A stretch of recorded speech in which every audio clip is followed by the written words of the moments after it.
In the 1920s, adventure stories and detective stories became all the rage in novels and magazines, and it was there where several detective, spy, and adventure-based characters got their start. Several were characters who fought in the war and missed the action of World War I and sought adventure elsewhere in the post-war decade that followed. Eventually, this led to the creation of Sam Spade, The Shadow, Doc Savage, and other pulp heroes. One of the more famous was Bulldog Drummond, a former officer who got caught up in adventure and mysteries. Another was Simon Templar, otherwise known as the Saint, created by Leslie Charteris in 1928. But the Saint was different from the others. He wasn't just an adventurer, he was also a thief. He fancied himself a sort of Robin Hood type who would steal only from those wealthy targets which he determined were ungodly. War profiteers, corrupt politicians, and others who gained their spoils in an unethical way. He'd managed to con or rob them out of their wealth, which he would then turn over to people who were originally robbed from, or to charity. He always kept 10% as a fee to cover his expenses. And he wasn't above killing his target, if necessary.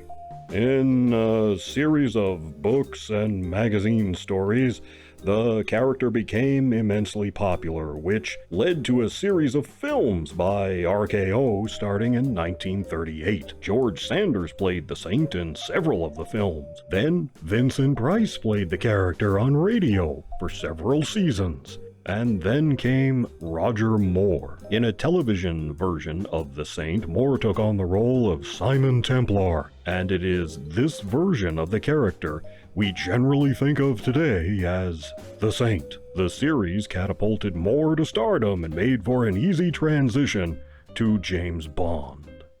If you've seen Moore as Bond, you've pretty much seen him as The Saint. In fact, in everything he ever did, Moore pretty much just played himself. In 1997, it was time for The Saint to return to the big screen, and thus, The Saint, starring Val Kilmer and Elizabeth Shue, was released. One of my viewers, Daniel, sent me this off of my wish list. Thanks, man. I missed this movie back when it came out, and I always really wanted to see it. So, thanks. In this one, the Saint is a master thief for hire who has just robbed a Russian oligarch of a rare computer chip. Later, he takes a contract with the same Russian oligarch who wants to return to a Soviet or Soviet-like Russian empire. To do that, he needs to get rid of the current Russian president and win an election. Being post-Soviet Russia, people are not doing very well.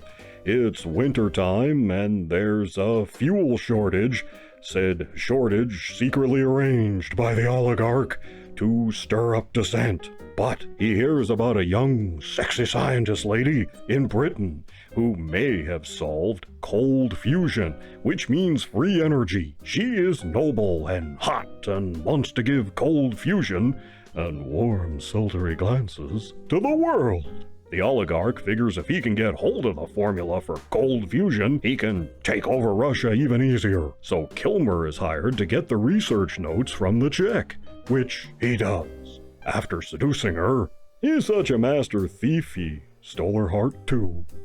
Aww. But then he feels bad because she's hot. Because she's such an amazing person. Unfortunately for his bachelor status, she's clever and figures out his modus operandi for choosing aliases and tracks him down to try and get her notes back.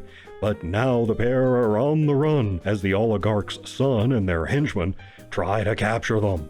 and she doesn't know if she can trust the saint. On top of all that, the scientist chick has a heart condition for which she needs medicine. Meanwhile, the oligarch is having his own scientists try to work out the scientist chick's notes in order to make cold fusion work. But he can't, as the notes are incomplete. So if Kilmer can't dissuade the Russians from pursuing the project, they'll likely kidnap or kill the chick he's now in love with. Can they escape? Is cold fusion real? Is true love real? Probably. No one knows. Probably not. Anyway, there's lots of stunts and escapes and MacGuffins along the way to keep you guessing. So this movie deviates from the previous versions of the Saint in several ways. While the true origin of the Saint is never made clear in the books, here we see his adoption of the name Simon Templar, and the character was explicitly British, which Val Kilmer is not. Templar wears Mission Impossible type disguises, something the character didn't really do, and he also avoids killing his targets. And he has a jackknife, which is kind of a Bond gadget. It has a decoder, a lockpick, a cutting torch, all that stuff in it. Simon Templar never had that in the books. He's also more of a mercenary type figure, working for clients rather than independently finding and targeting deserving victims. One thing I especially liked was how Val Kilmer switched back and forth from one accent to another. He was really good at that accent thing. I also liked how he uses names of Catholic saints as aliases, whereas in the books, Templar would just riff on his initials. Like, instead of Simon Templar, he'd be Stephen Trebuchet or Samuel Tinglebottom or something. And in the opening scenes, we get to see the saint plying his trade as a master thief, and that was all cool. The 90s era phone Kilmer uses and the computer interfaces are all a real hoot. So friggin' 90s. You've got mail! One thing I think that totally failed to work here is Kilmer talking to himself. Like, he goes to Shue's apartment and breaks in to case the joint and get a feel for who his target is. He seems to do this with other cases, recording his thoughts and listening to the tape later while working out his plan. Later, we see the bad guys tracking him down, and he does the same thing, talking to himself as he realizes he's being traced. The idea seems to be to give us a glimpse into his thought process, which would have been vastly better served by a simple voiceover rather than having Kilmer saying all this stuff out loud. It kind of comes off as silly, especially when you don't see him using the tape recorder. And then there's the sense of, I've seen that already with this picture that's hard to shake. Like the cold fusion thing, another film got there first. The Keanu Reeves actioner Chain Reaction came out just the year before. They also shot footage in and around Russia, giving us a stark picture of a post-Soviet era city on hard times. That's cool, but we already saw that in GoldenEye from 1995. The chick's heart condition thing is never really addressed, and you wonder why they even added it. The ending also seems a little tacked on after the fact and stretched out, like they wanted to leave with a happy ending. Anyway, I'm giving this one 2 paws.